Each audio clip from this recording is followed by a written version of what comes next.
ඔන්න මචං තව සුපිරි අයිටම් එකක් ගෙනාවා. මේ අයිටම් එක කියන්නේ මේ අයිටම් රේඩියම් අයිටම් එකක් තමයි. මාළුවා වුණත් වසී කරගන්න උන සුපිරිම අයිටම් එකක් මේක. මේ අයිටම් එකේ තියෙන්නේ මචං මේක අයිටම් එකේ තියෙන්නේ ඔයාලා කියනවා දැන් කට්ට ගන්නවා නම් කට්ට මේ තියෙන්නේ මේක එකක් ගැට ගහලා දැම්ම කියන මචං මේක රේඩියම් එක. තොර පොඩ්ඩ මාළුවාට පේනවා. තොර මාළුවා පොඩ්ඩ ඇඹරිලා කොර වෙලා එනවා කට්ට ගාවට. ඔන්න මේ අයිටම් එක තමයි තියෙන්නේ මචං. තව දෙයක් කියන්න ඕනේ මේ අයිටම් එක එකක් දෙයක් මිලදී ගන්නත් පුළුවන්. එතකොට පොඩ්ඩක් ඔයාලා දෙන chance එක පොඩ්ඩක් අඩු වෙනවා. මේකේ කෑලි 6ක් 7ක් වගේ මිලදී ගන්නවා නම් ඔයාලා අපි ගාන පොඩ්ඩක් අඩු කරලා ඩිලිවරි එකත් ෆ්‍රී කරලා දෙනවා. තව බිස්නස් එකක් කරන කෙනෙක් වගේ නම් තොග ගන්න පුළුවන් මේක. එතකොට අපිට සුපිරි ඩිස්කවුන්ට් එකක් දාලා මේ බඩු දෙනවා.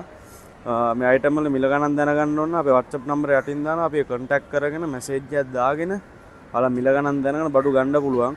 මම මේවා තව සුපිරි අයිටම් ගේන්නම්. මාළු අල්ලන්න ආස කරන කොල්ල කෙල්ලොන්ටම හරියන්න සුපිරි අයිටම් ටිකක් මම ගේන්නම්. එහෙනම් අපි ඊළඟ වීඩියෝ වල තවත් සෙට් වෙමු.